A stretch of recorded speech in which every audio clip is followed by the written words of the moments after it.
Okay.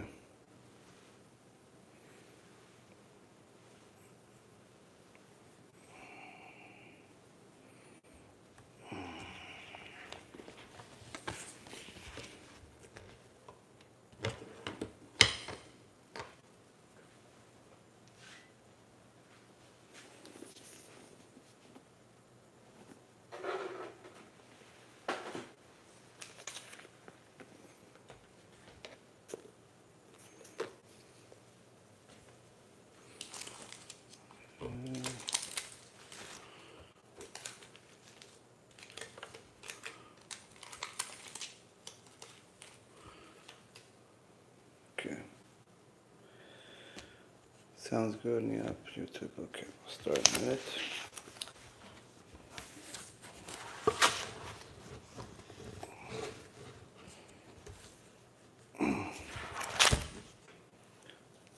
All right. Let's see. People logging on. Baruch, Vimesh, School Mitzvot.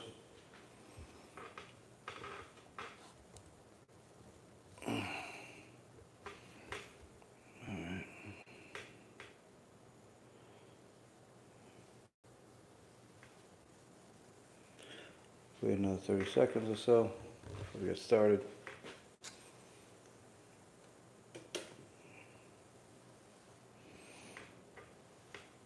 All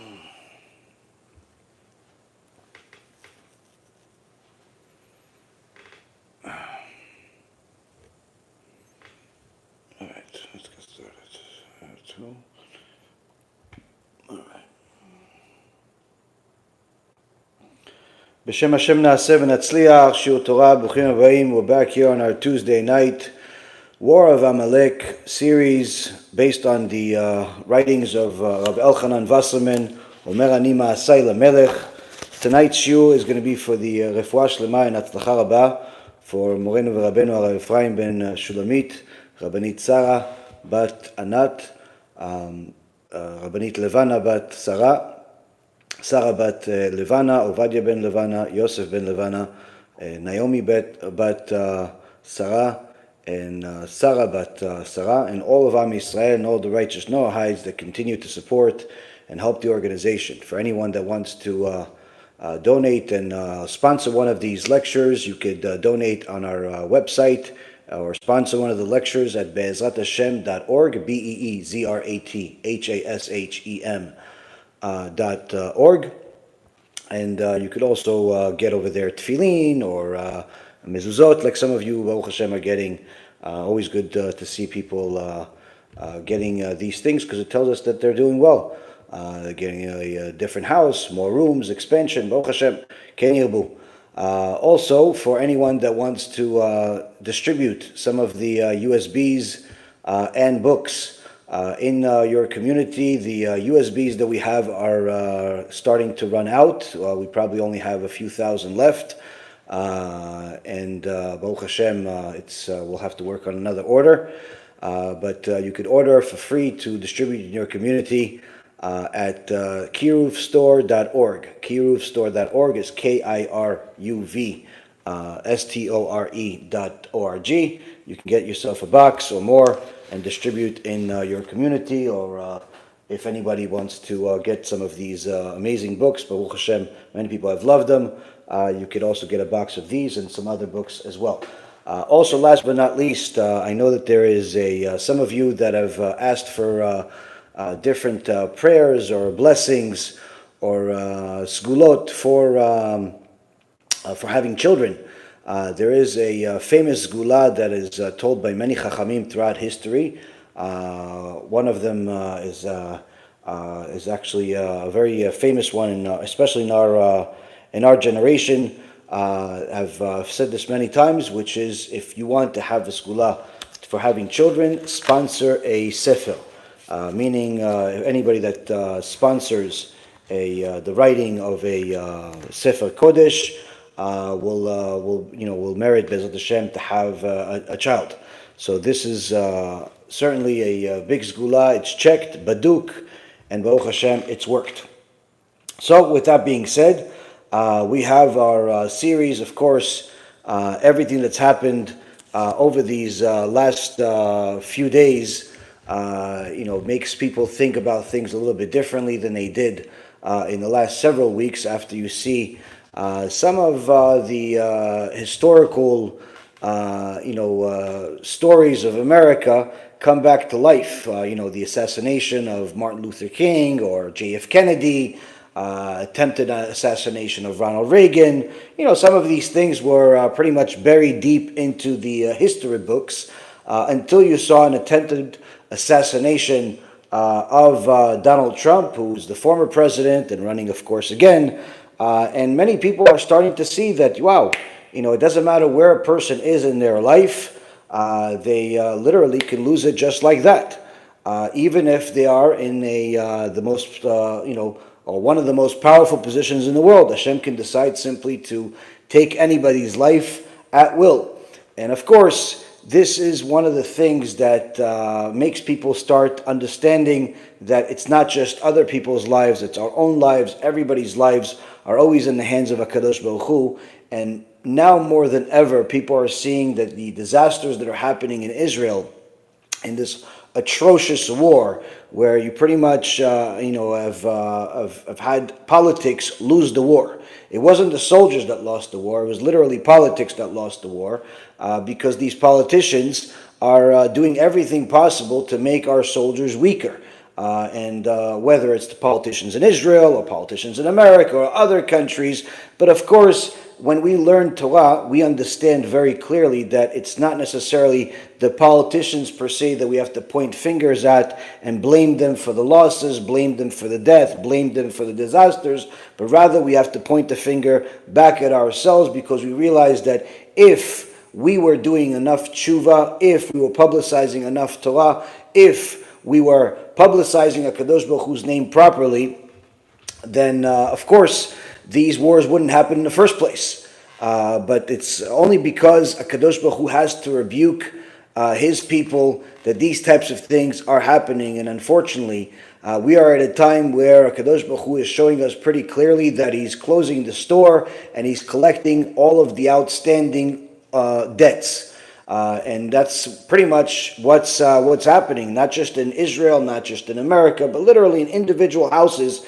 You're seeing a lot of things happen in people's lives as if their lives have become some organized chaos put on fast forward, where it seems like it's more chaos than the organized part.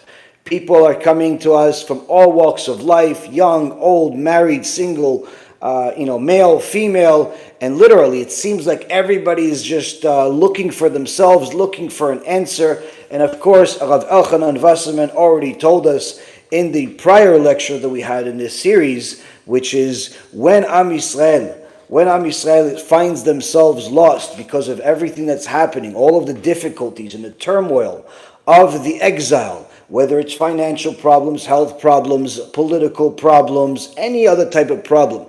If you find yourselves in a difficulty, look back to the ancient shepherds.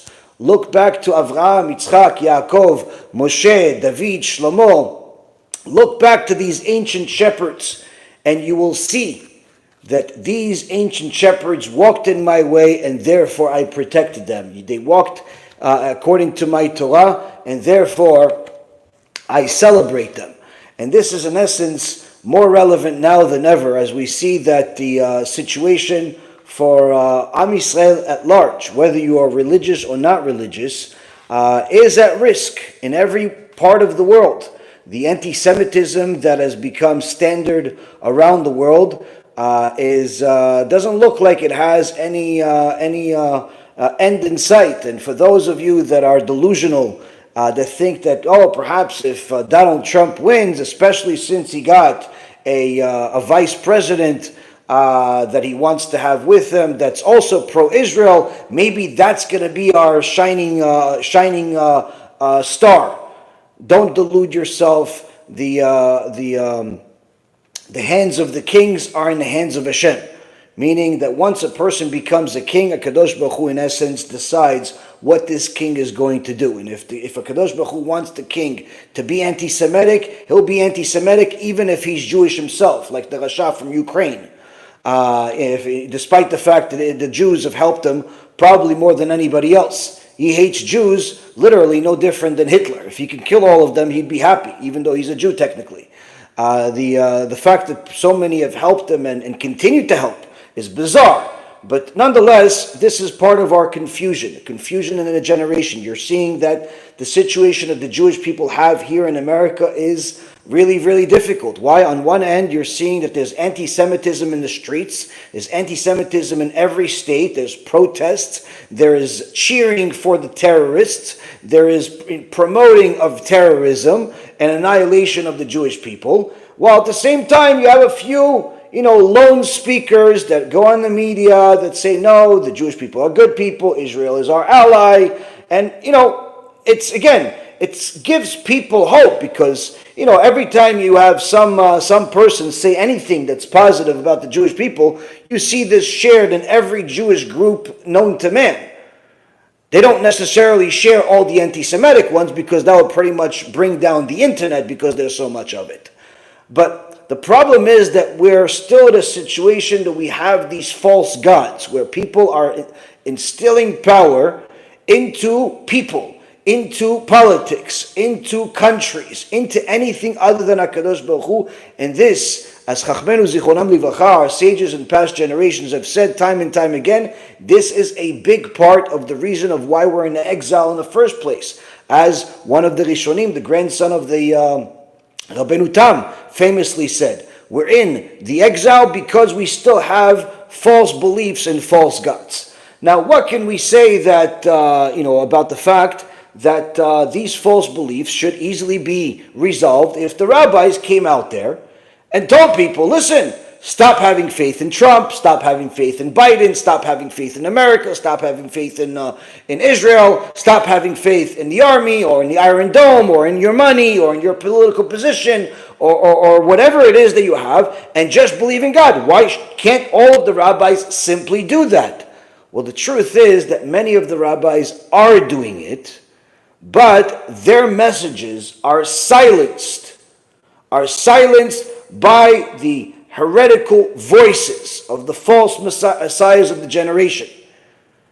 Those that we've exposed in the past and those that we haven't gotten to expose yet. These false messiahs, these false prophets, these heretics are silencing the voice of truth because unfortunately the Satan is being gifted by HaKadosh Baruch Hu the ability to empower these people, make them very popular, make them very charismatic, make them people that people want to hear, people look to hear. And unfortunately, the voices of the false messiahs are loud, are everywhere. And there's not a day that goes by that they're not releasing more heretical videos that are capturing the hearts and the minds of ignorant Jewish people and Gentiles, and really making them believe that perhaps they could put their hope in something else other than what the Torah itself has said. So one of the big things that we see is that this is not just your typical war of the good versus bad, where who has the best weapons, who has the biggest knives or guns. This is not the typical war. At the same token, you also see that the players that are playing, the soldiers, the generals that are in this war are not necessarily the same like we've had in the past. In previous generation, we had Avraham fighting against the world of idolatry all by himself. We had Yaakov fighting against idolatry, Yitzchak fighting against idolatry in different ways. So much so that even the wars that they fought against the enemy were not just about land or weapons. They were literally spiritual wars. And who knows more about spiritual wars than Moshe Rabbeinu? Moshe Rabbeinu's fight against Amalek was a war that the Me'am Loez calls the most extraordinary war that ever existed, even more than the final war of Gog and Magog. Why? Because the war between Am Yisrael and Amalek in the desert was a supernatural war. It had nothing to do with weapons and swords and things of that nature. The Amalek were all wizards, witchcraft. They knew when certain people were going to die, therefore they wouldn't send them into the battle. So how do you kill somebody that's not destined to die? Even if you stab the guy 50 times, nothing happens. Why? Because today is not the day. Others that could transform themselves into animals, all types of insane supernatural things that happen. Of course, Moshe Rabbeinu won. But it was only due to the hand of HaKadosh Baruch Hu that this actually transpired. And throughout all of Jewish history, we have seen time and time again that Am Yisrael has fought battle after battle. And many of our holidays are based on those battles, whether it was the battle surviving Egypt in general, where we had HaKadosh Baruch Hu fight the war for us and take us out of Egypt with a strong arm. Strong arm does not mean that HaShem has an arm like the heretics like people to believe, but rather because it was a super miracle. There's a miracle and there's a super miracle. Am Yisrael, after 210 years of being in Egypt, the first half of it being an extraordinary time of success, of money, of beauty, similar to what we had in Germany, similar to what we had in Spain, similar to what we had in America, before the tragedies happened, before the Spanish Inquisition, before the Holocaust. Egypt was number one place in the world for Jews. You could pray, you could make money, you could do whatever you want. Until it all came to a sudden end, and before you know it, the multimillionaire on the block that had 15 houses to choose from of where to vacation, and another 100 houses that he was renting to different people, became a slave with zero property and zero rights. You fast forward this exodus where HaKadosh Baruch Hu made one miracle after another in order to get us out of there. But Am Yisrael did not want to leave. After all of these plagues, Am Yisrael did not want to leave. Why? They simply could not see themselves as anything but slaves. After the first 100 years of being there, where we were on top of the world, and then turning into slaves where the Egyptians were killing Jewish babies at will. Every morning 150 babies, and at night another 150 babies just for their blood, so Paro can take a shower and sit in a bath because he had tzaraat and his necromancers told him that the only cure is Jewish blood. Imagine such a life, where the women are given men's jobs and the men are given women's jobs just to break their morale. Over 100 years of this. Over 100 years where you don't have the right to sleep when you want, eat when you want. And there's a good chance you won't even survive the day if you don't meet your quota. This was much worse than even the Holocaust. So over 100 years of this, the Jewish people got to the point where they no longer saw freedom as a reality. Even when Moshe Rabbeinu is showing them miracle after miracle from the hand of HaShem. And therefore HaKadosh Baruch Hu had to make a super miracle, says the sages. A super miracle to literally transform their inner self and make themselves see themselves as free people. This was not just a miracle, Chazal calls it a super miracle. Furthermore, in the desert, we had wars against Amalek, against the Canaanites, against giants. Many people are very interested into the giants. Apparently they've watched too many movies, too many Hollywood movies, so they think that maybe they'll bring those movies back to life. So they watch all types of heretics and Christian missionaries and anyone else that has nothing else to do but lie. Take the truthful parts of the Torah that talk about giants and other parts and put their falsehood stamp on it. saying that the giants came from aliens, saying that the giants are still here, or they're checking on us, all types of stupid things. But the truth is, we did see in the Torah itself, Am Yisrael go to war against giants. That was Sichon, that was Og. Each one of them had a country, each one of them had a legion, a whole army of warriors.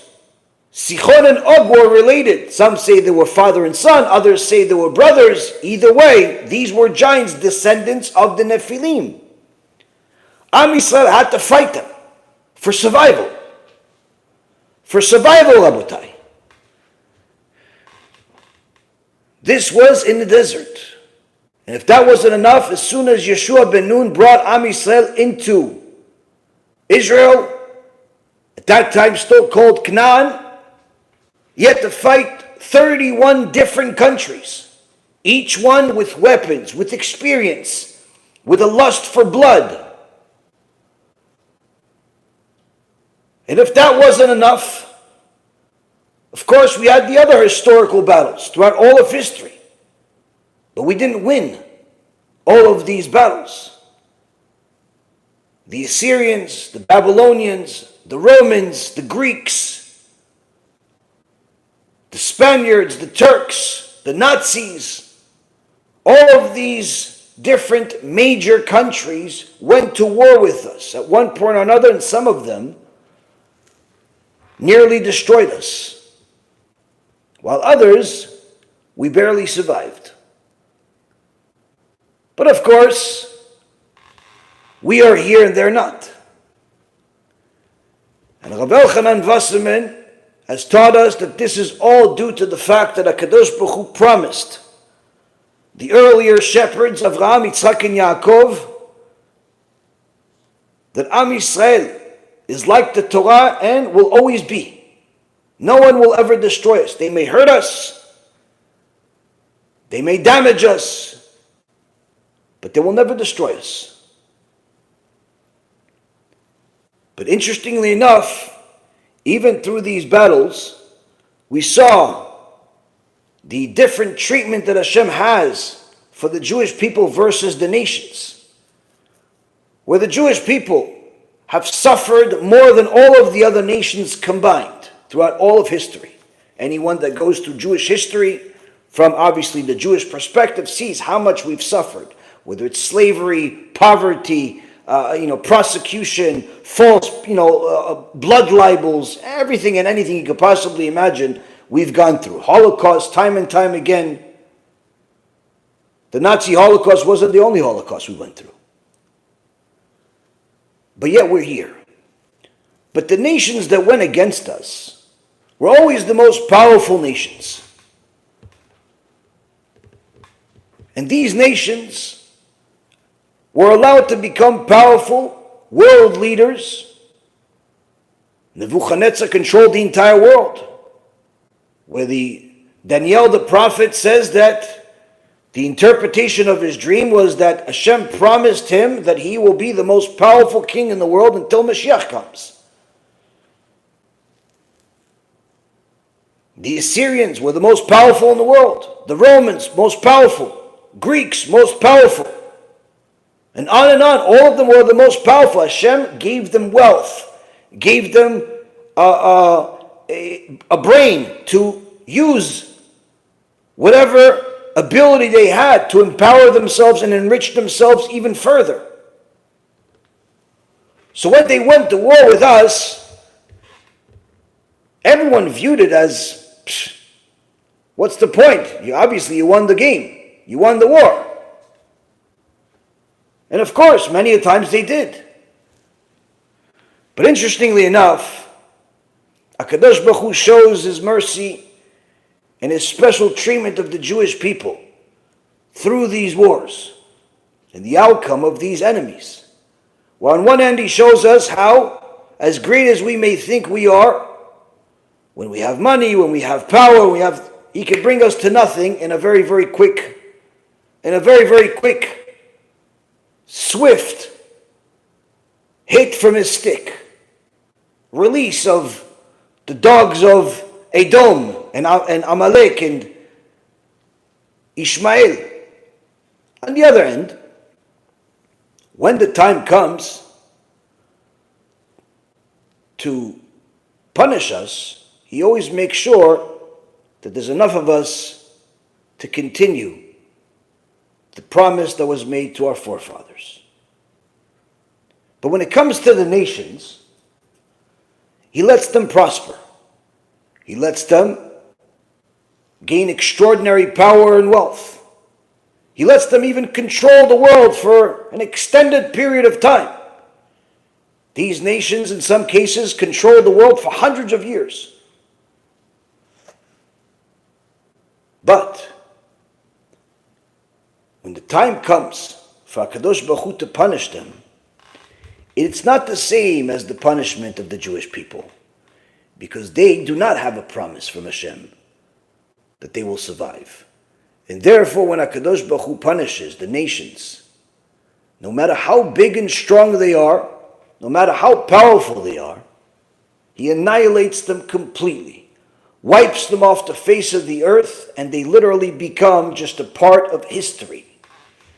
The only way that you could know that they existed is through different research, archaeological researches, and simply history books.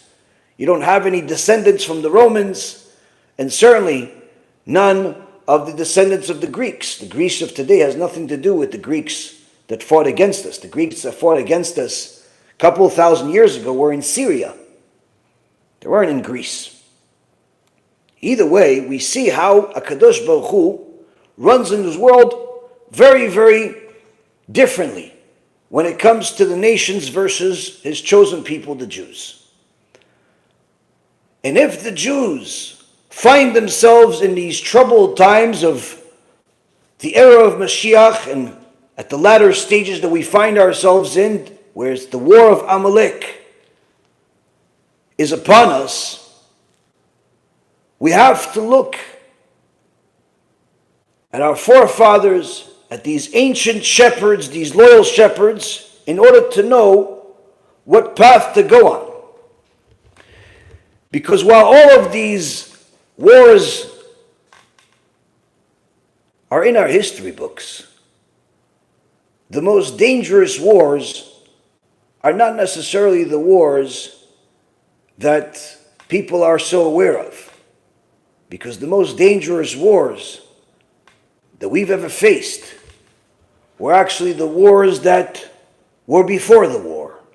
Meaning that just like when Rabbi Yosef Karo, when he published the Shulchan Aruch, some Chachamim were not just impressed by the Sefer. Some Chachamim asked, what mitzvah, what great deed did he do to merit writing such a book? Writing books, Chachmei Yisrael have written books, Baruch Hashem, and one book better than the other. We have, Baruch Hashem, millions of books in Judaism. There's no end in sight of how many books. If you study 24 hours a day for 1,000 years, you will not finish all the Torah that's available to us. And the Torah that's available to us is not even a drop in the ocean in comparison to the Torah that's truly available in Shemayim. But in this particular case, the sages, when they saw the Shulchan Aruch, and everyone accepted it as this is Da'at Torah for all of Am Yisrael, even the Ramah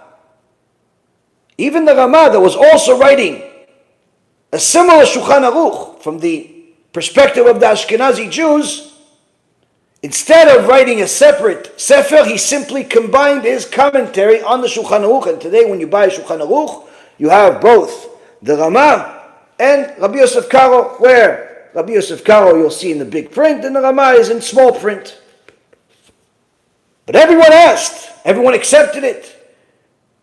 There was no machloket. But they asked, what great merit did he do? What great deed did he do to merit writing such a book that all of Am Yisrael is obligated to follow? The same concept, Rabotai, works in the opposite. All of these wars that we've had, we have to ask ourselves, what awful deed did we do to unfortunately be in the circumstance that we deserved such a war? Now, of course, the prophets have clarified it throughout history. Whether it's at the time of Moshe Rabbeinu, where we saw that Am Yisrael made mistakes, 10 different challenges, 10 different tests for HaShem. Each time HaShem punished them differently, in some cases with war. Or later on, when we went against HaShem in different ways. And Rabbi Elchanan Wasserman tells us a little bit more of not only what put us in these positions, but how do we deal with them? Because it's usually the war before the war that is the most critical. Because if we could win the war before the war, or the battle before the war would never be. If Am Yisrael was all in the Bet Knesset, learning Torah, celebrating Torah, October 7th would have never happened. If Am Yisrael was all celebrating the Torah and following Hashem, the Holocaust would have never happened. Hashem time and time again tells us that if we follow His Torah, we will only have blessings. When we don't, He has to rebuke us. He has to punish us in order to make sure that we stay His nation and not become just another nation.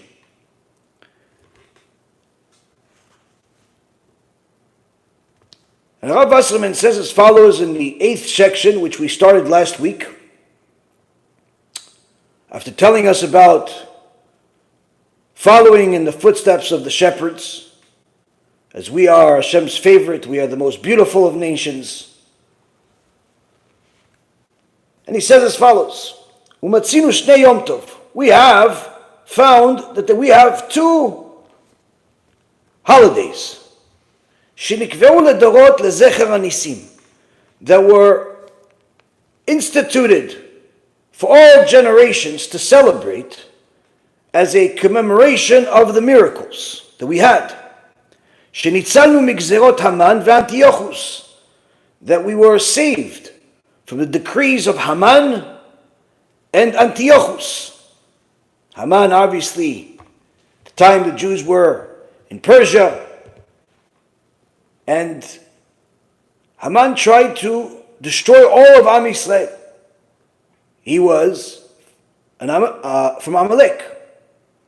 But since he wasn't the king, he convinced the king, Achashverosh, by giving him 10,000 kikare kesef, which I did the calculation at some point a few years ago with Rabbi Freiman. We figured out that it was somewhere in the neighborhood of $250 million or $300 million, an exorbitant amount of money, just to have the right to destroy all the Jews.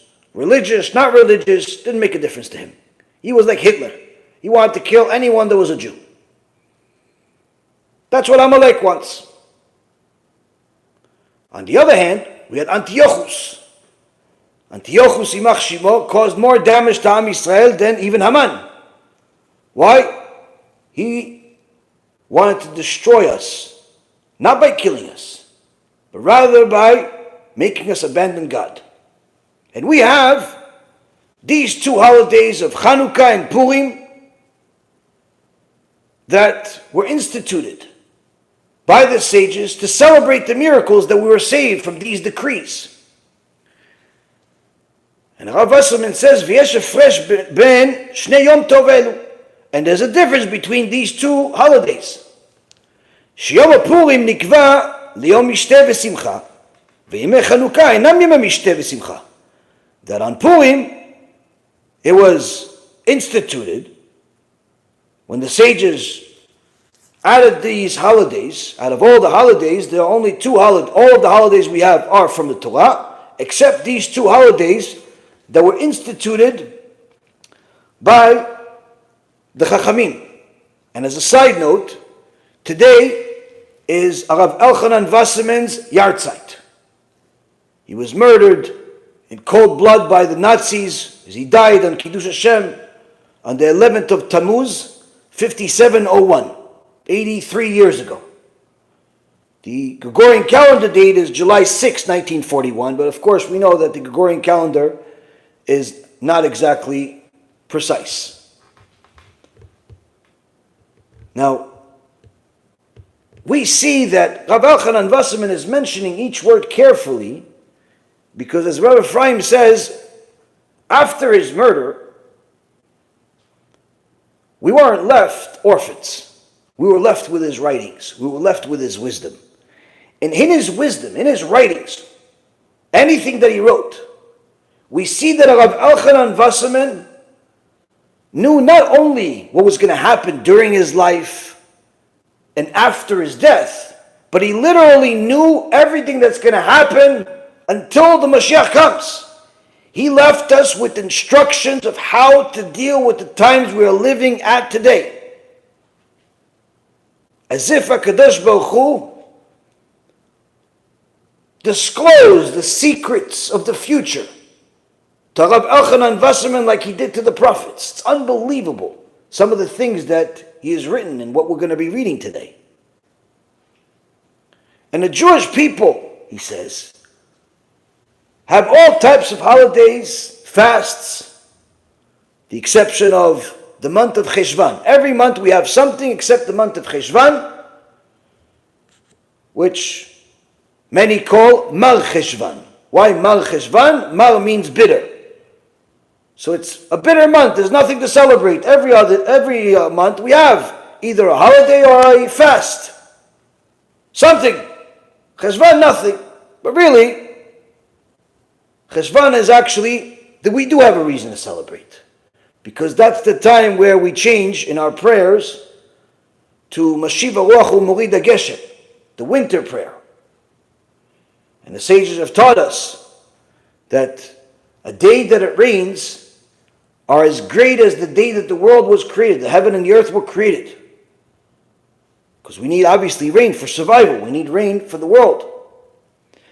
But the two holidays of Chanukah and Purim were instituted by the sages, some of which were prophets.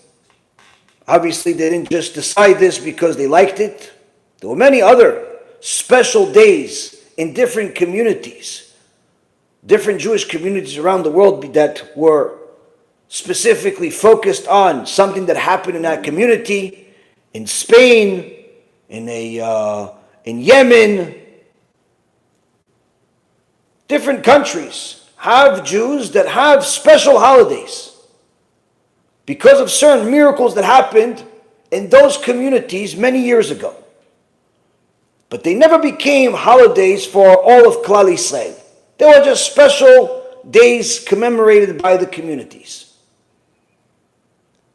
Some of which are commemorated until this day. Like we talked about last week, that the Jews that are in Spain commemorating the survival from the Inquisition by celebrating Pesach Sheni. There are Jews in Yemen surviving a decree, a blood libel, that they survived by an open miracle where the kid, after fasting for a few days, there was a special tzaddik child that literally resurrected the dead in order to uncover the true murderer. A lot of interesting things happened to Am Yisrael in different communities, but none of them became a law for all Jewish people everywhere, except Chanukah and Purim.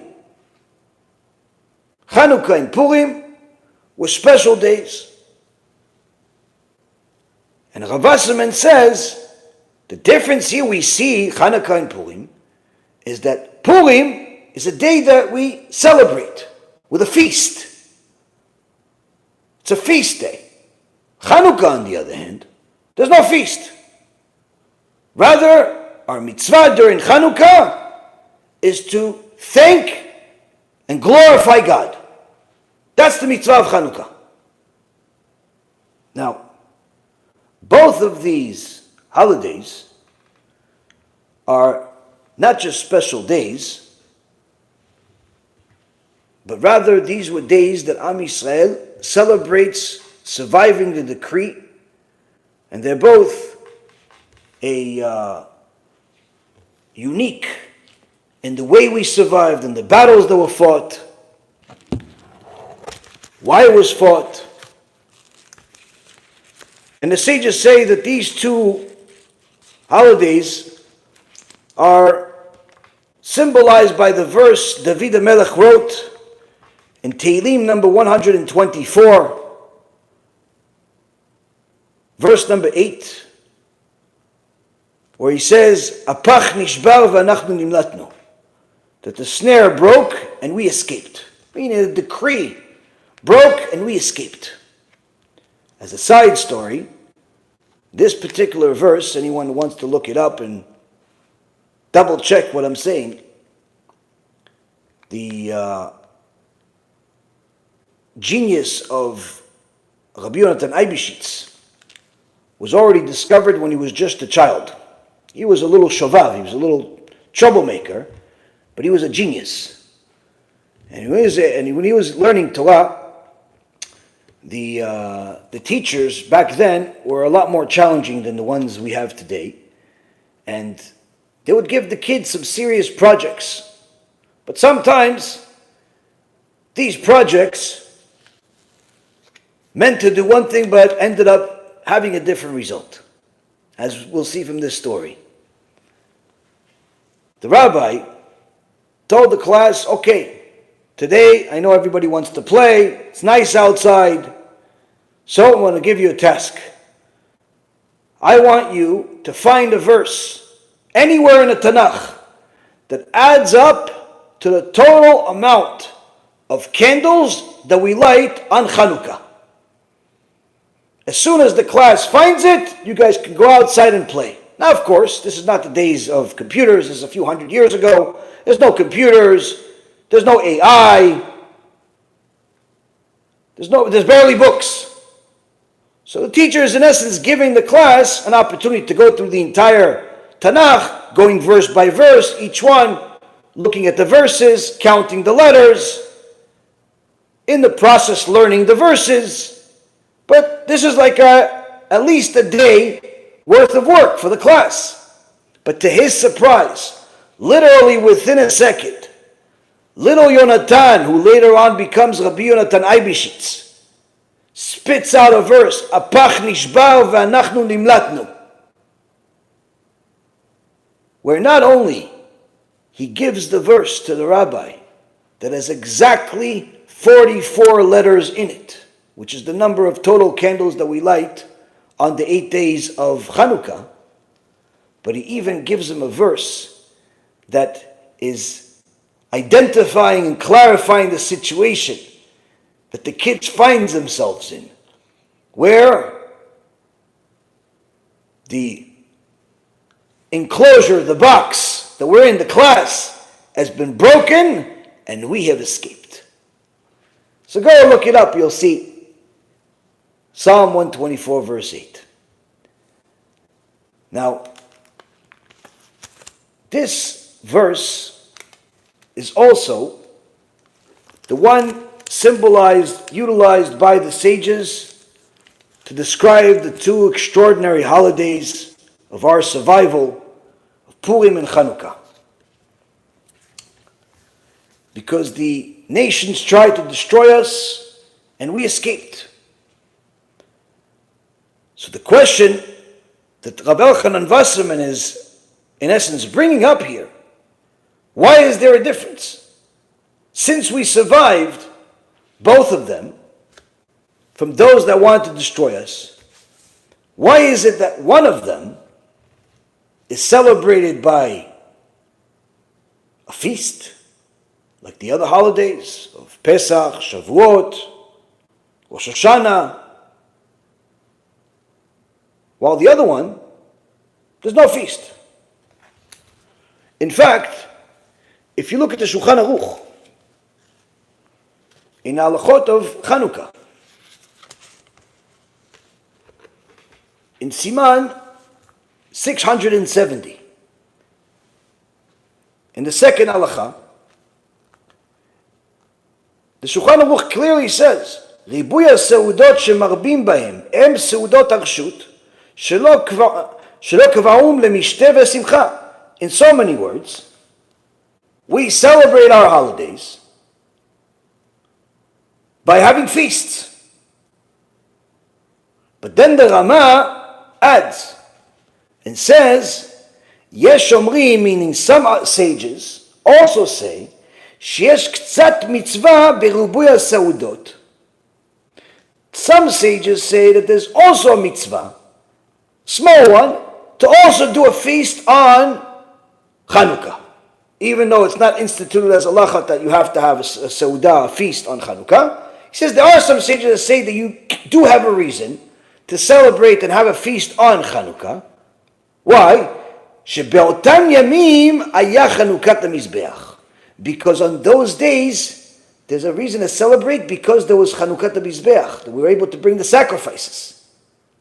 Meaning, even if you have a Seudah, it's not because we survived the war of the few Hashmonaim fighting against the entire Greek army. No, that's not the reason why we have a Seudah. We have a Seudah because we're able to bring the sacrifices. This, if anything, is confusing even more. First, you tell me, okay, there's no Seudah, even though it was also a war, even though we also survived.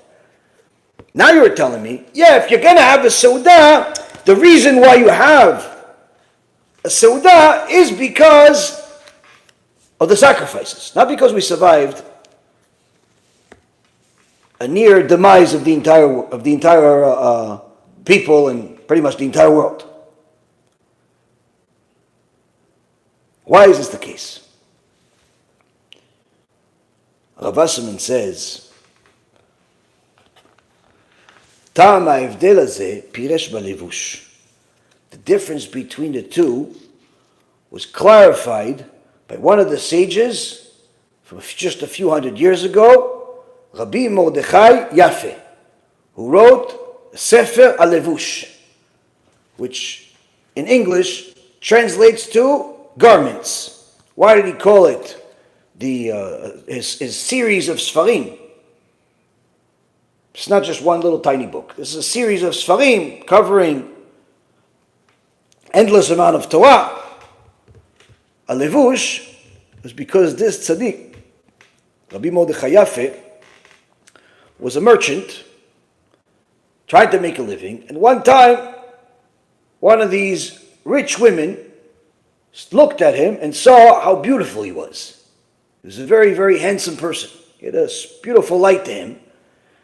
And she told him, okay, I want to buy all the different things. Come to my house. He comes to her house, and as soon as he comes, she locks the door. And there's no way to exit the house. And she says to him, I'm not letting you leave the house until you make sins with me. Now he knows that him screaming is not going to help. She'll just say something to the police and he'll get killed. Him making a sin, it's even worse. HaShem will destroy him. If not today, then eventually. What do? Clever as he was, this tzaddik says, sure, no problem. But I haven't eaten anything yet today. If you could make something, while I go and freshen up, I'll go to the bathroom. She was wealthy enough that she even had a bathroom in the house, which was not common in those days. And she says, sure. Sure, she went with her crazy mind, started cooking up a feast, and the levush goes to the bathroom, sees there's only one way out of this house. How? Through the bathroom. Through the bathroom. No windows, no back door, but the bathrooms were a hole in the ground. In those days there were a hole in the ground. He went into the hole of the ground, through all the feces and the filth and the garbage and disgustingness. He went through all of it, and eventually it leads to the outside.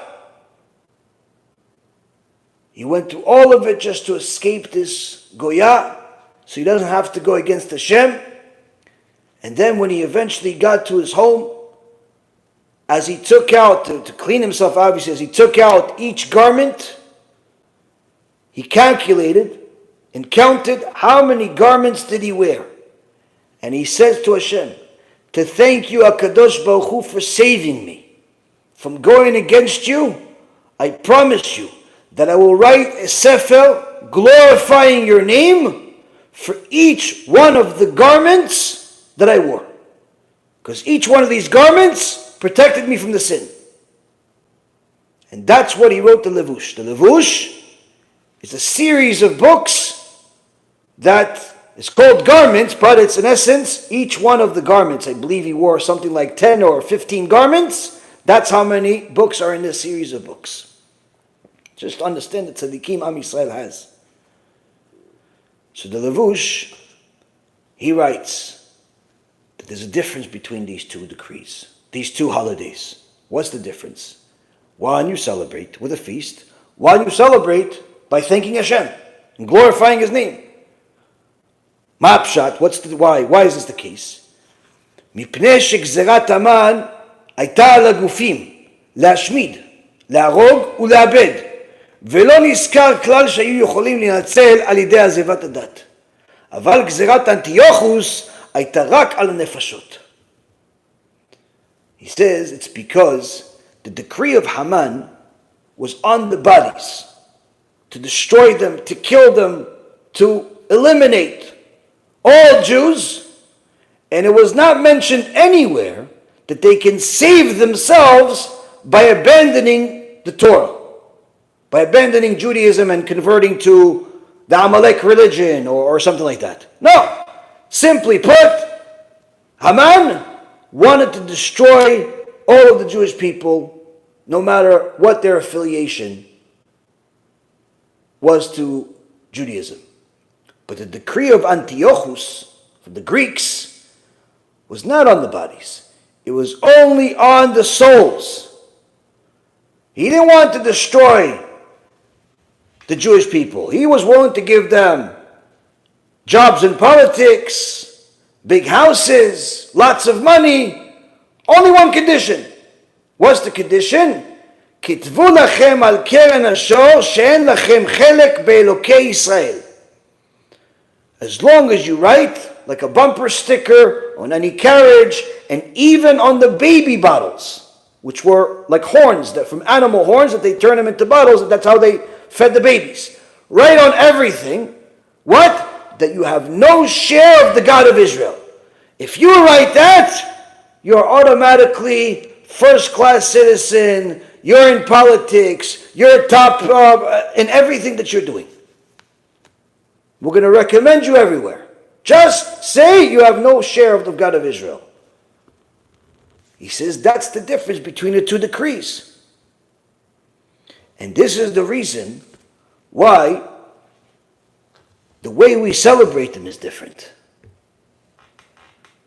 And now we'll see, says Rav Wasserman, what did our forefathers do in those particular situations in order to be saved from both of these decrees. And we saw that in the decree of Haman, Matzenu b'Gzerat Haman, that the Jews did not think for a second that they have any other choice other than tzumu alai, that to fast. And then, ותיפול אסתר על רגלי המלך, ותבכה ותתחנן. And Esther fell on her knees and begged to the king. And anytime it says the melech, it's really to Hashem. Begged to Hashem. Meaning that in the decree of Haman, what did Am Yisrael do? They did tshuva, they fasted, they pleaded with Hashem. אבל לא עלתה על דעתם להילחם בזרוע נגד המן. And it never went on anybody's mind to fight against Haman with fists, with swords. I mean, technically, Esther could have poisoned him. He was coming to her feast.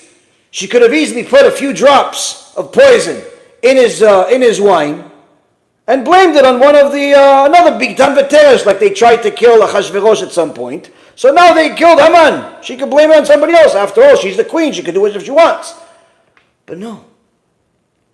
At no point did anyone think, not Mordechai, not Esther, not anybody, think that we could fight Haman with weapons. ואין לאמור אתה מפני שידעו שאין כוח בהם לעמוד נגד האויב. And it makes no sense to say that everyone knew that they don't have the strength to go fight against the enemy. This is meaningless, he says. שהרי היו בהם נביאים, because they had among them, they had prophets at the time of Purim. They had prophets among them. ואילו ידעו כי הוא רצון השם להילחם נגד המן, ודאי היו מוסרים את עצמם להריגה. The prophets would have known that if it was the will of Hashem for us to fight against Haman with weapons, with the war, of course everybody would have sacrificed their life and died just for the sake of doing the will of Hashem. Furthermore, he says, והרי גם החשמונאים היו מעטים נגד רבים. Even more so when you see on the other side, you see the fighting in Chanukah against the Greeks. It's well known that the Chashmonaim were very few against many of the Greeks. And they were weak. The Jews were weak. They were Avrechim, Torah scholars. They were not soldiers practicing battles every day. Against warriors that all their lives, all they did is train for battle. ובכל זאת לא נמנעו להילחם. And despite all of that, the Chashmonaim did not stop themselves from fighting. Even though they were few, and the Greeks were many, even though they were weak, and the Greeks were strong, they knew that this is the way to fight. So on one hand, we see the time of Haman, decree to destroy all of Am Yisrael, kill everybody. Nobody says one word about, let's fight them with our missiles. Let's fight them with our army. They want to fight, we're going to bring a fight to them. Not one person. Mordechai prays, teaches Torah, does tshuva, puts a sack on himself, gets all the kids together to learn Torah. Esther says fast for 3 days. I'm going to do tshuva, beg to the king. Nobody raised even a fork to kill any of these Amaleks. Nobody do nothing other than do tshuva. Fast forward to the time of Chanukah, the Greeks say, we don't want to kill you. We just want you to stop being religious. We don't want to kill you. We just want you to cut the peot and be like everybody else. No kippah, no peot, walk around with shorts and a t-shirt or a tank top or no shirt at all. And that's it. Be like us. Stop covering your hair. Stop being modest. Stop being loyal to your husband. Stop. Just be like us. Steve can marry Steve. Joe can marry Joe. No problem. Everybody can do whatever they want. Like animals. We're not looking to kill you. In fact, if you do that, we'll give you a lot of money. And here, the few Torah scholars, the Chashmonaim, say we're going to fight with the swords and we're going to die for the sake of this battle. What about the fact that they're the biggest army in the world and you are just a few? We're going. What about the fact that you don't even know how to hold a sword? We're going. What about the fact that even if you beat a few of them, there are millions of more coming? We're going. What about that some of the enemy are actually Jews that became Greeks that are actually fighting on their side against you? We're going. So how could this be?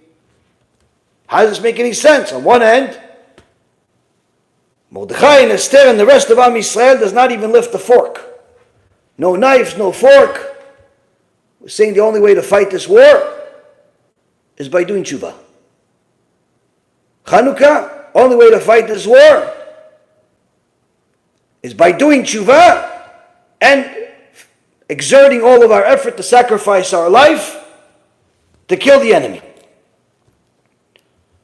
So you can't use that as the reason that they were more stronger than us or anything like that, says Rav Wasserman, in the name of the levush.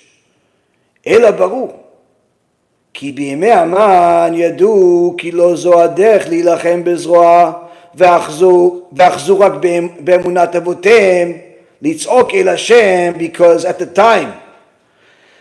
time of this war against Haman, Am Yisrael knew the way that Hashem wants us to fight this war is not with weapons. Rather, in us doing tshuva, having emunah in Hashem, following in the footsteps of our forefathers, the shepherds, and cry out to Hashem. But on the other hand, Omnam BeEzrat Antiochus, on the other hand, with the decree of Antiochus, of course they also fasted and did tshuva and prayed to Hashem. But regardless of that, they knew that would not suffice. But they were willing to go and fight and die in the war. And we have to learn the purpose, the reason behind this difference. So up to here is the 8th section of the writings of Rav Wasserman. And in so many words, Rav Wasserman is telling us this very difficult circumstance that Am Yisrael found themselves in. And they fought both battles differently. And as a result of fighting both battles differently, the battles and the success of these battles, the winning of these battles, of these wars, is the reason why we commemorate those differently.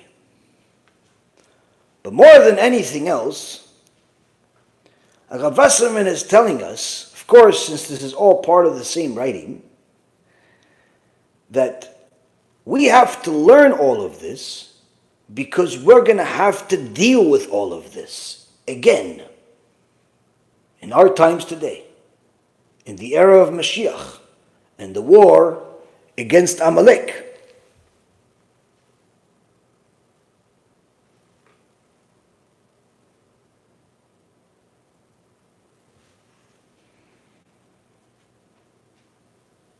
And as we said, in Purim, in the decree of Haman, Am Yisrael understood that fighting this issue is not needed to, you don't need to use knives and swords and guns and bombs and so on. We have to do tshuva.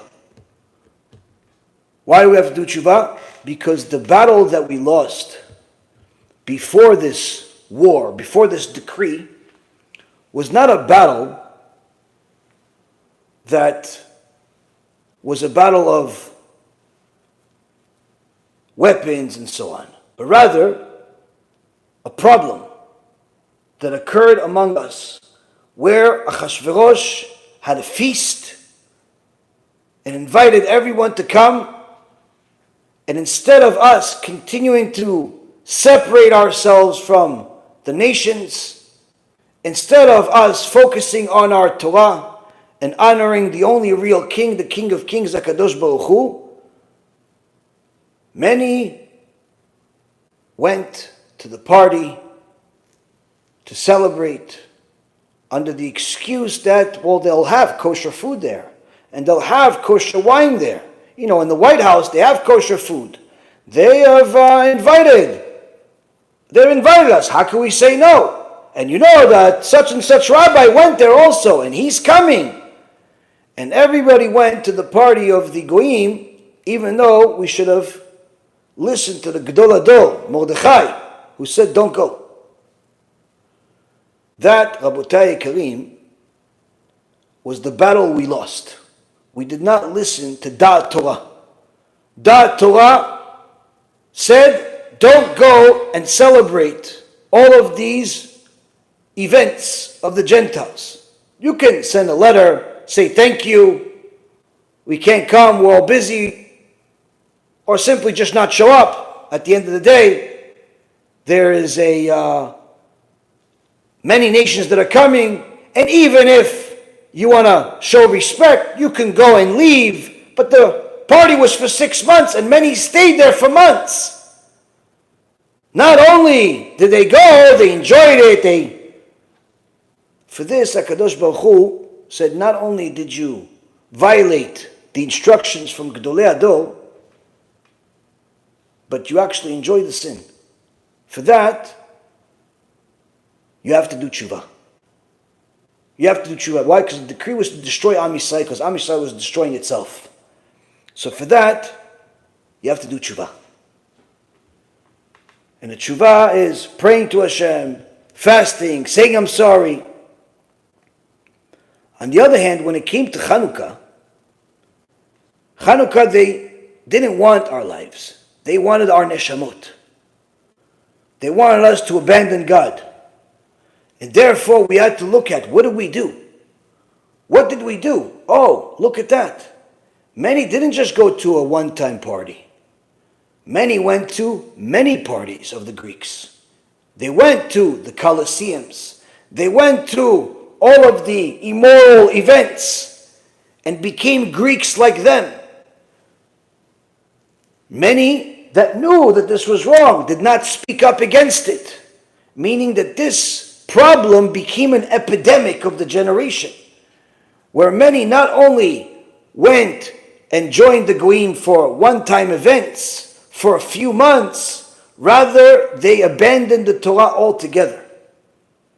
And when the Goyim saw that so many are coming to join them, they took advantage, said, you know what, why is there a difference between us after all? Why don't we all just become one nation? Just like Chamor came to Yaakov Avinu after they raped his daughter Dinah. He said, listen, why don't we all become one people? And the sons of Yaakov said, well, we can't become one people if you guys don't have Brit Milah. Now, of course, this was all a ploy in order to weaken them so they could go there and kill Shimon and Levi. Went and killed everybody over there. How could you possibly ever imagine in your crazy mind that we could become one people when you guys think that the way to get a wife is by capturing her as a hostage? You think we can become one people with animals like you? But they thought, no, become one people. The same thing the Greeks thought. Look, you're coming to our parties. You're dressing like us. You're not modest like us. You're immoral like us. You like our writings. Even though, as a side note, the Me'am Loez brings that Aristotle, who was the main genius at the time of the Goyim, abandoned his own ways, and some Chachamim even say that one of the sages, I believe it was Rabban Gamliel, or Rabbi Shimon, or Rabban Shimon, I believe, that actually helped Aristotle not only abandon his ways, but convert to Judaism. And the Ma'archu, in the name of the Arizal, writes, the Ma'archu writes in the name of the Arizal, that Aristotle, because he converted, because he abandoned his ways, he reincarnated as the Chavruta of Rabbi HaKadosh. Who was the Chavruta of Rabbi HaKadosh? Gemara, Masechet Avodah Zarah, Antoninus. Antoninus was the Chavruta of Rabbi HaKadosh, and many halachot, many lessons come from the debate between these two tzaddikim. Either way, the Jews at the time of the Greeks abandoned the ways of the Torah. And the Greeks took advantage of it and said, you know what, why is there different nations? Why don't we all become one? So HaKadosh Baruch Hu says, since they're now feeling free to destroy Judaism by publicizing their heresy, and unfortunately many are falling for the heresy, the only way to fight is not just like the previous generation of doing tshuva.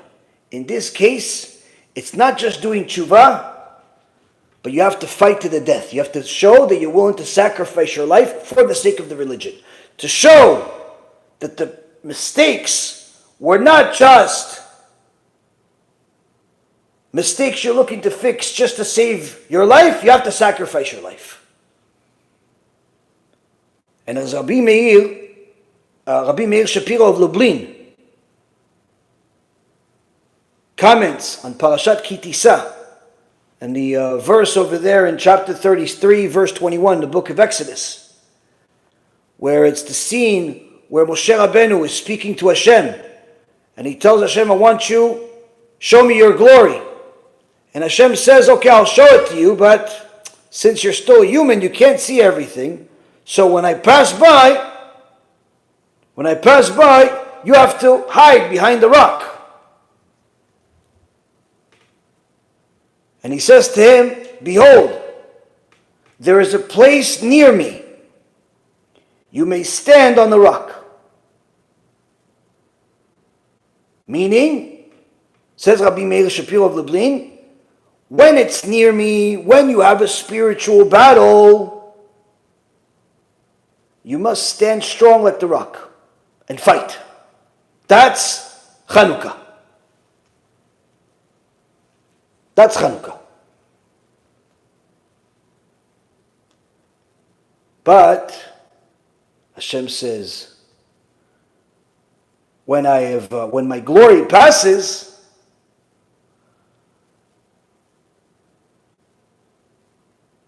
then you can stand. Then you could, when it's in essence, when it's your honor that's on the line, your money that's on the line,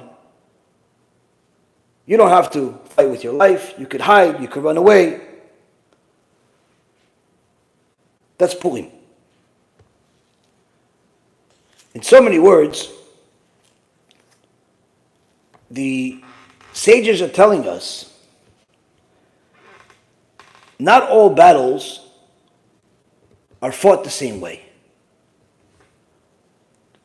The most important part that one has to understand about these battles is why they were brought in the first place. Why did HaKadosh Baruch Hu bring this in the first place?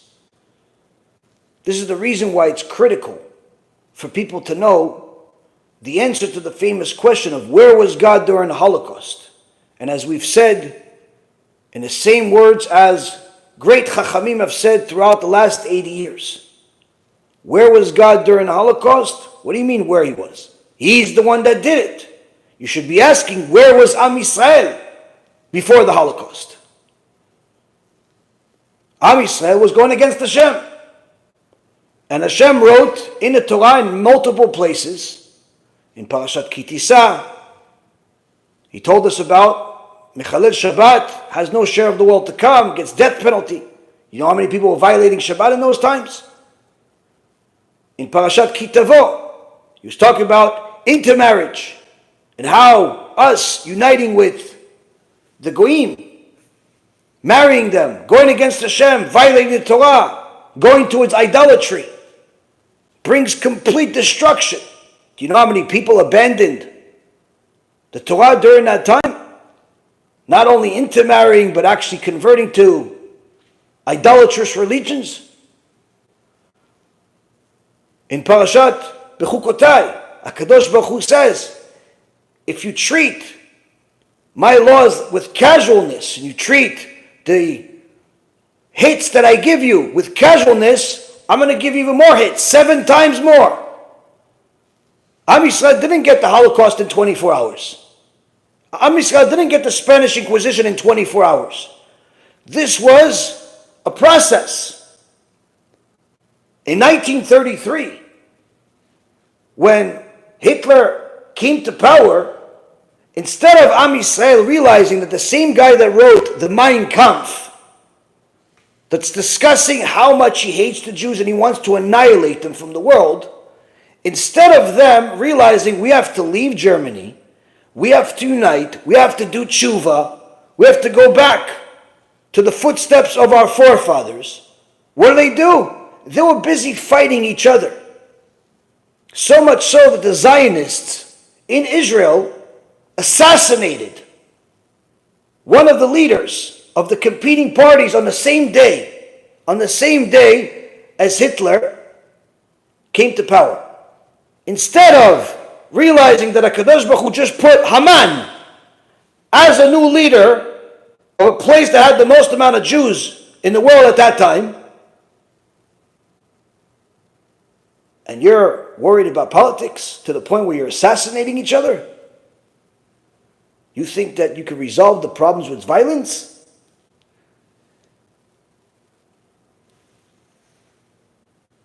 So the sages are telling us here that the war we lost before Purim was a war where we failed by going to a place we shouldn't have gone to and not listening to Da'at Torah. For that, everyone's lives was on the line until we did tshuva. But that was it. And we celebrate that with a feast. HaShem answered our prayers, we celebrate with a feast. The war of Achashverosh, the decrees of Achashverosh, were very different. Because Achashverosh got more and more powerful and got more and more of a desire to destroy the Torah as more and more Jews became Greeks. It wasn't a one-day problem. It wasn't a two-day problem. It was a problem, it was a series of problems that became a systemic problems. As many people abandoned the Bet Midrash and went to cash advance business. As many people abandoned the YESHIVA and went to do all types of immoral types of acts in their life. As many women, instead of building a Jewish home, decided to become career women that only have a pet dog, a cat, and a teddy bear that she pretends is really her son. She had no interest in being married anymore. She wanted to be like a Greek businesswoman.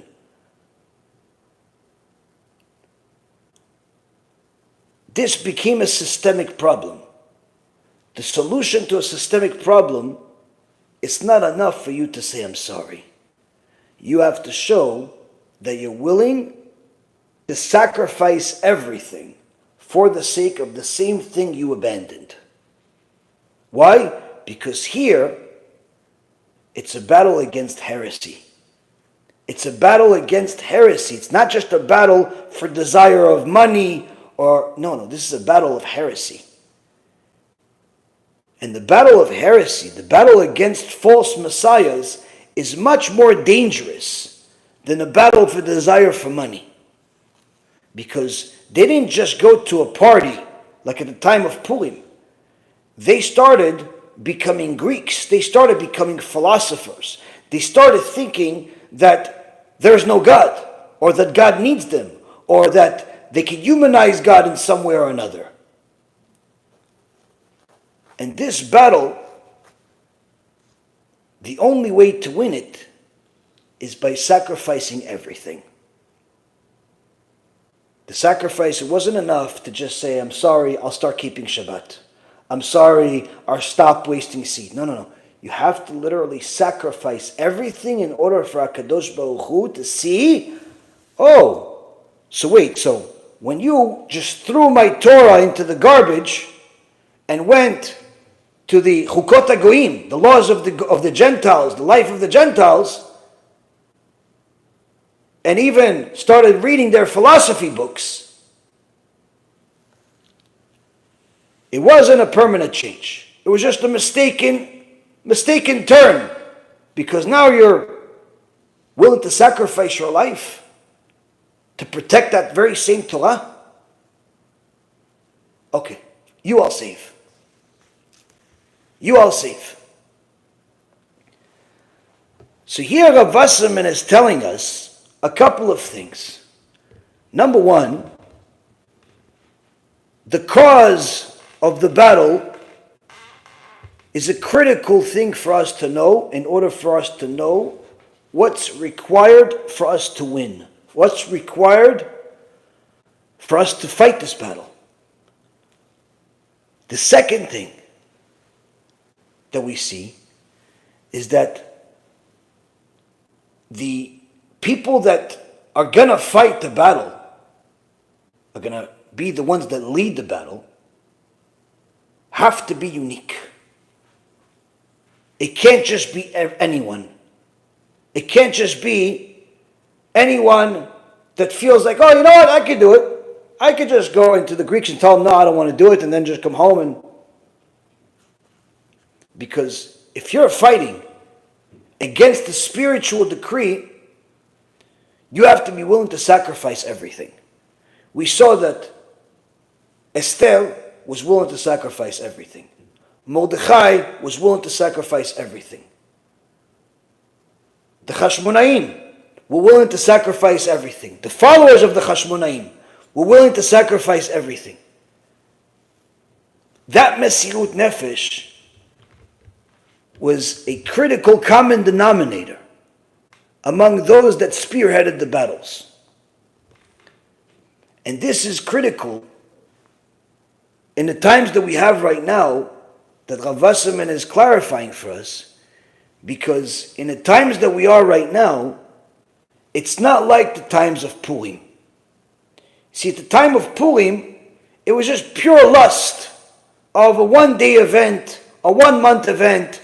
Let me just go and justify spending the next 4 months caring about politics. No, it wasn't that. Because for that, doing tshuva from that will save you from the decree. And then you'll celebrate it with a feast. Because instead of going to the feast of the Goyim, you'll have feast with the Jews. But the decree of the Greeks only came because you adopted their heresy into your life. And therefore the celebration to commemorate the victory 2,000 years later has to be the tool that won the battle, which is sanctifying and glorifying God's name. It wasn't a feast. You weren't going to the Greeks for their feasts, for their food. You were going there for the lifestyle, for the ideology. You adopted heresy into your life. It was a much, much more dangerous situation. Now, over the last few hundred years, there's been no shortage of battles against heretics. The false messiahs that we've had over the last 2,000 years, of course, the worst among them is Yeshu Anotzri, Yimach Shemo v'Zichro, who until this day were suffering from the heresy and idolatry that he brought to the world. But he wasn't the last one. There is a sefer called Meshichei Shekel, the false messiahs. It's a whole huge book of all the different stories of the false messiahs that tried to influence Am Yisrael against their creator, against their father in heaven over the last 2,000 years. But the most damaging among them, aside from Yeshu, was Shabtai Tzvi. And Shabtai Tzvi, the reason why he was so damaging wasn't just because of what he did personally and how he literally influenced millions of people to follow him. But it was to such a degree that even after he died, which was, he converted to Islam and in order to save his life, but obviously he lost all credibility even among his followers after he did that, because he said that he was going to finish his job by taking the crown of the Turkish Sultan. And when the Turkish Sultan found this out, initially he arrested him because he was scared to kill him. But then, when he realized that everything that Shabtai Tzvi is saying and doing is even against our Torah, it's complete heresy, he ended up putting a death penalty on him. In order to save his life, Shabtai Tzvi and his followers, a few of his followers that were together with him, all converted to Islam. And after that, he lost a lot of credibility, but the story didn't end with him. He eventually died, completely lost his share of the world to come. There's a certain section in the Sefer Minchat Yehuda by Rabbi Yehuda Ftaya, where Rabbi Yehuda Ftaya tried to help his neshama get out of the kafakela that it was in. And when this happened, this is some 80 years ago, 90 years ago or so, one of the family members of Rabbi Yehuda Ftaya is the Gabbai at our Bet Knesset in Israel. He told us the Israeli world was going wild at that times. Anyway, the Jewish world was going wild at that times when this was happening. Anyway, the Shabtai Tzvi debacle didn't end with Shabtai Tzvi, because Shabtai Tzvi had people to follow his teachings and his footsteps. His heresy didn't end with him, because his heresy wasn't pure heresy where there was nothing true among it. If you open a Daf Gemara with him, he'll go back and forth with you like the best of them. If you open the Halacha with him, he'll go back and forth with you like the best of them. He was a Talmid Chacham. But of course, he had his craziness that led him off the cliff against the Torah, violating the Torah in endless ways, saying the Shem Meforash as if he's saying a regular name, eating forbidden things, being with forbidden women, all types of things that are against the Torah. Literally, he violated every aspect of the Torah. But he had an enormous amount of money and support. He also had the ability to use witchcraft, and even had support from different Gentiles, powerful Gentiles, that were helping him, making him even more dangerous than anything we saw. And if that wasn't enough, after he died, he had followers repeat in his footsteps. The famous ones among them was Yaakov Frank and Nehemiah Chayun, who also had the ability to use witchcraft, who also had an enormous amount of money and support. They were very powerful, and also had powerful goyim at their fingertips to institute the law. And the followers were so dedicated to these heretics that they were willing to kill anybody that went against them. One of the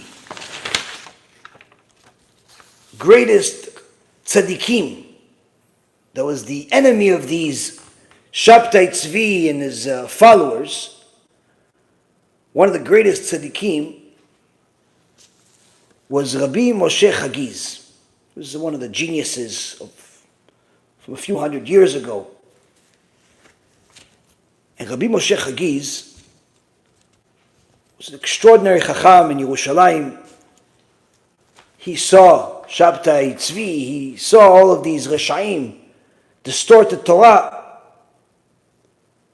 and he went to war against them, because he saw how damaging they were and how many people were following them. The main one he went to war against was Nehemiah Chayun.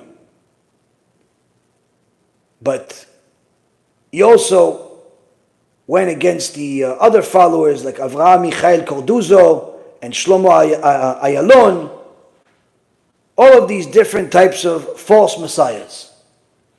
So much so that he wrote 5 different Hashkafa books specifically targeting the fight against these heretics. Now, Shkafa books that fight against heretics are much more difficult to write than other books, because when you're writing against a specific heretic, then you know that all of your enemies, mainly being the heretic and their followers, are looking for any mistake you would possibly make. Word, language, source. And he exerted an endless amount of effort to write these Sfarim. Of course, he wrote many other Sfarim, but he dedicated a big part of his life to fight against the heretics. He wrote Milchemet al HaShem. He wrote Shever Posh'im. He wrote Sefer Leman Dat Kol Amei Haaretz, which was a Michtav Charamot. He wrote the Igeret Akanaot. This was in the year 1714 in Germany. Edut LeIsrael. 5 different books against the heretic, Nechemia Chayun, and the other Shabtai Tzvi followers.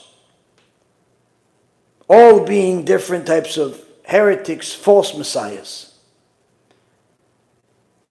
Now, aside from all this, he also wrote many other Sfarim, responses about different, covering the entire Shulchan Aruch, the Leket HaKemach, or the Leket Al HaMishnah, on the 613 mitzvot. Baruch Hashem, he wrote many, many Sfarim. But these 5 specific books that fought against the heretics took an enormous toll on him and his life. And Rabbi Chaim Palachi bring Rabbi Moshe Chagiz as a source. In Rabbi Chaim Palachi's Sefer called The Responsa Chaim Bayad, in Siman 93. And he says as follows. Arav Leket HaKemach, meaning the rabbi that wrote the Sefer called Leket HaKemach, which is Rabbi Moshe Chagiz. In the commentary on Yoreh De'ah, page 111, Amudah 4. Amudah, in those days, they would have each page, each daf was in essence 2 pages. Front and back, and each page would have a column. So in those days they had 4 columns, so it would be on the 4th column. He writes this: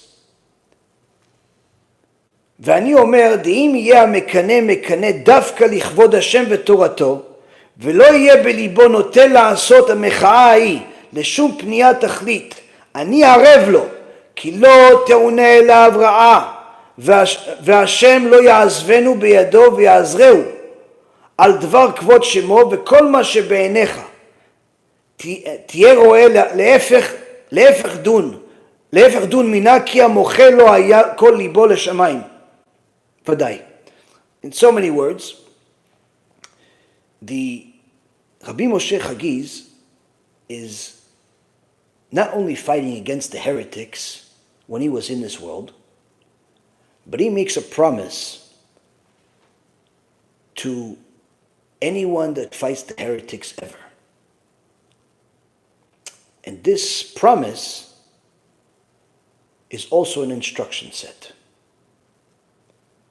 where he says, know this, I'm telling you this, that anyone that goes and is zealous against these heretics only for the sake of the honor of HaShem and His Torah, and there isn't even a piece of his heart that's biased against this person in order to gain something, gain likes, gain money, gain popularity, anyone that's clean of any type of personal agenda, when they're going against the heretics, when they're going against the false Messiah, if they're completely clean of any personal agenda, and they're only doing it, they're only going against the heretic, the false messiahs, only for the sake of the honor of HaShem and His Torah, then I take responsibility on myself, meaning I'm going to be the one that will testify for him in Shamayim, that nothing bad will ever happen to him, and that HaKadosh Baruch Hu will never leave him. Meaning I'm promising you that if you're fighting for the sake of Hashem's honor and for His Torah against the heretics, against the Manases of the world, against the Goldbergs of the world, against whoever is going to go and distort the Torah, and you're only doing it for the sake of HaKadosh Baruch Hu and His Torah, and not because you're looking for fame, not because you're looking for money, not because you're looking for any type of recognition, but only for the sake of Hashem, Rabbi Moshe Chagiz is saying, I'm promising you, while I'm in Shamayim, I'm promising you that nothing bad will happen to you. HaKadosh Baruch Hu will always be with you and will protect you. But also see, he says, also see that if you see someone that is zealous against the heretics, but bad things happen to him, he died in a tragic death, or some other type of horrible thing happened to him, know that part of his heart was not clean. Meaning, yes, he fought against the heretic, but part of the reason was because he had a personal benefit out of it. He wasn't completely unbiased. Maybe he's closing some old account against this heretic. This heretic perhaps, fired him from a job, threw him out of a keilah, or whatever. Took his lunch money, I don't know, whatever he did to him at some point 1,000,000 years ago, or 20 years ago. And he said, I'm going to take revenge against him. Oh, see, he said something wrong. Okay, now I'm going to go against him. So part of the reason why he's driving him is the old account. See here, Rabbi Moshe Chagiz, one of the greatest sages that lived in the last few hundred years, he's writing something. That this is Da'at Torah, this is a promise, this is literally a warning that's comforting. Why is a warning that's comforting? On one end, he's saying, if you're going to go and fight against the heretics, you're going to be zealous against the heretics that are distorting the Torah, that are repeating what the Greeks did, that are repeating what Shabtai Tzvi did, that are repeating what Yeshu did, that are repeating what all of these Reshaim did throughout all of our Jewish history, trying to destroy us, not from the flesh, but the soul within. But you're doing it because of an agenda. You should be careful. Why? You're going to get hurt. Make sure that if you're going to be zealous against the heretics, it's not for any personal benefit. It's not for any personal agenda like, I want to show everybody that I'm right. I want to show everybody that I'm smart. If you have part of you that is going against the heretics because you want to prove other people that you know more than them, or any type of personal benefit, Rabbi Moshe Chagiz is telling you, you're going to get hurt. That's the warning. But the comforting part is that if you have a clean heart, and you're only fighting the heretics purely for the sake of the honor of HaKadosh Baruch Hu and His Torah, then you have an assurance of a divine protection because you're fighting the heretics for the sake of heaven. This is not coming from someone that is theorizing this. This is someone that fought against the worst type of heretics that ever lived. Much worse than the ones we have today. Today they distort the Torah, they use the internet and different types of media in order to popularize themselves and enrich their pockets with all types of distorted beliefs and literally a creation of a new religion, but they still like to call it Judaism. Or they call it Hasidut, all types of other things that make people believe this is the truth. But in those days, 300 years ago, when the Baal Leket HaKemach, Rav Chagiz, is writing this, he is in the middle of a fight against people that are wizards, witchcraft, filthy rich, and have some of the powerful goyim in their pockets to kill anybody they want, to institute laws, to threaten anyone they want, and even followers that are willing to kill anybody that says anything against them. Meaning he is telling you this, that you're going to have this protection while he himself is inside a war against much more dangerous heretics than we have today. So from here we see, Rabotai Yekarim, that yes, there is a war, but there's different types of wars. In past generations, we failed. And HaKadosh Baruch Hu allowed his chosen people, his dear children, his firstborn, to do tshuva. But the tshuva requirements changed based on the sin. When we followed our desires, HaKadosh Baruch Hu allowed us to do tshuva by simply saying, I'm sorry, committing to not repeating the sin, learning Torah, changing our lifestyle. We see it in this week's parasha. Am Yisrael follows their desires and goes and falls for the trap of Balak and Bilam.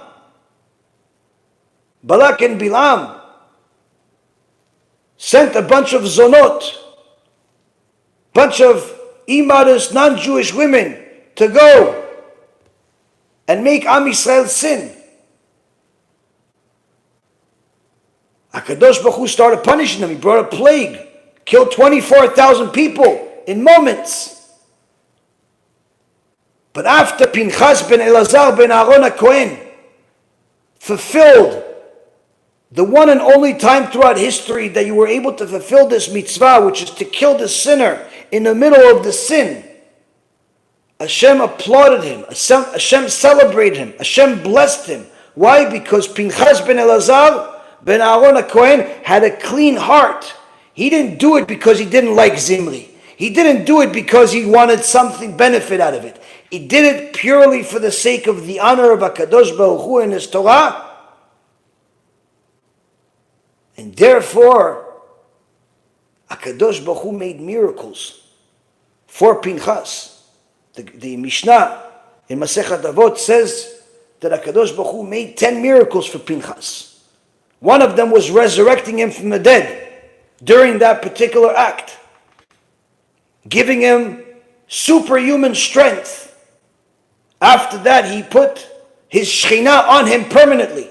That's why it says, I'm going to give him Briti Shalom. What's Briti Shalom? That's the name of Hashem's Shekhinah that he put upon Pinchas. Why? Because his heart was clean. He had no bias when he was going against the sinner. And Am Yisrael was allowed to do tshuva by simply saying, I'm sorry. Why? Because they followed their heart. They failed, but now you could do tshuva. But when Am Yisrael made the sin of the golden calf, when Am Yisrael made the sin of the meraglim, when Am Yisrael made the sin, the time of Chanukah, those were sins of heresy. Those were sins of idolatry. Those were sins of ideology. A sin that led people to change their life altogether. It wasn't a one-time desire, a one-time mistake, a bad relationship. No, This was a person going off the derech completely and becoming a podcaster talking about how much he hates Judaism. This is somebody going off the derech and now, for the first time in his life, deciding that he needs to become famous because he left Judaism. This is somebody that abandoned everything and is causing other people to sin. For that, HaKadosh Baruch Hu says, the tshuva for that is not just tshuva like the sinners of that go after money or go after lust, where you just say, I'm sorry and I forgive you. You have to do that, but you also have to be willing to sacrifice your life. Show me that you're willing to sacrifice your life for the very same Torah that you abandoned. And once you do that, then you can truly celebrate Chanukah the right way by glorifying Hashem's name even further. Not a feast, because you didn't fall for the feast sin. You fell for the ideology sin. You fell for something that's against Hashem. And therefore, the holiday is glorifying Hashem. Here we see, Rabotai Karim, that the battles that we've had in the past always had a solution. But the solution was not always the same. The battles that we face today are very, very similar to the ones we've had in the past. Some people have fallen for the trap of money, for the trap of popularity, for the trap of materialism, for the trap of lust. And therefore, when they hear one of our lectures or watch one of our films about my personal life, the movie Hashem Took Back His Millions, or they watch the film Tikkun BEIT, or the movie Gehenom, those types of people that have fallen for the trap of materialism are woken right away. Realize, whoa, I got to leave this non-Jewish boyfriend. Whoa, I got to leave this unethical business. Whoa, I got to go back to Hashem. And they do tshuva. Why? Because they realize they're on the wrong path. This is a wake-up call. And their tshuva path is not easy, but it's relatively smooth in comparison to those that fall for the heresy sins.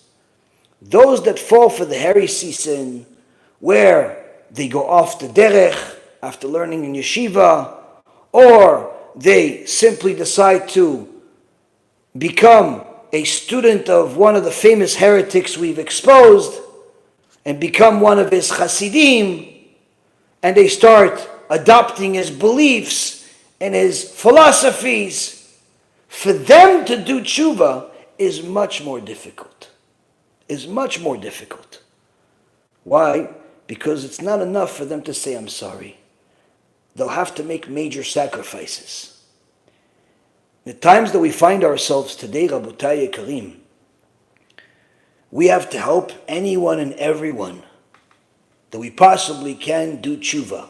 Whether it's someone that has fallen for materialism and the likes, do tshuva, or it's someone that has fallen for the heretics and the false messiahs. We have to help everyone and anyone. But the major lesson that we can learn from Rav Wasserman and also from Rav Chagiz that Rabbi Chaim Palachi brings is that if you want a chance to win the battle, there cannot be any hidden agendas. There cannot be any personal benefit that you're looking for as a result of it. Because if you have some agenda, some personal benefit that you're looking for, and that's the reason, that's the motivation, you're not only not going to win and not going to help people, but you're probably going to get hurt really bad. On the other hand, if you come to fight against the heretics, the false messiahs, the missionaries, for all types of things that are against the Torah, and you come with a clean heart, with no agenda, with no desire for personal benefit, then you are assured to have divine protection to the extent where even when they send the FBI to your house, the IRS to your house, they throw you out of the community, they cause problems, they turn people against you, they spread all types of lashon hara against you, they make up all types of rumors against you, they take your CDs that you give people for free and throw them in the garbage, they send you pictures of them throwing your book into the garbage, they try to taint your name in every way possible, on the internet, in the community, in every way possible. No matter what they send you, HaKadosh Baruch Hu will help you. HaKadosh Baruch Hu will protect you. And HaKadosh Baruch Hu will build you to rise above all of them. Because that is what is needed for people to have some sense of direction of where the forefathers went. If we want to win, we have to remove bias. We have to remove personal interest. And when we do that, we will see the blessing during the war. Sure, there are different types of wounds and problems and headaches that come in a battle. But in the end, HaKadosh Baruch Hu promises you that you will not fall because He is there to lift you. This, Rabotai Karim, is what we needed to learn today from Rabbi Elchanan Wasserman on his yard site. Next week, BeEzrat HaShem, we will learn furthermore of the significant difference that can be learned from the battles and the celebrations of Purim and Chanukah, and how it has to do with the war of Amalek. And BeEzrat HaShem, HaKadosh Baruch Hu will give us the strength, and the wherewithal, and the merit to continue learning the holy words of Elchanan Wasserman and all of the holy sages that fought against the heretics, that fought for the sake of the Torah and the honor of HaKadosh Baruch Hu, and that have helped countless Jews back then and even till this day return to their Father in heaven. Anyone that wants to help support these lectures, you can sponsor a lecture by going to the website beezrathashem.org. You can just donate. You can do a lot of different things to support BeEzrat HaShem. Thank you very much for learning with me. May HaKadosh Baruch Hu bless each and every one of you that watches this, that supports us, and most importantly, that applies these lessons to their life and shares it with the people they care about. Kol Tov, B'chal V'Atzlacha.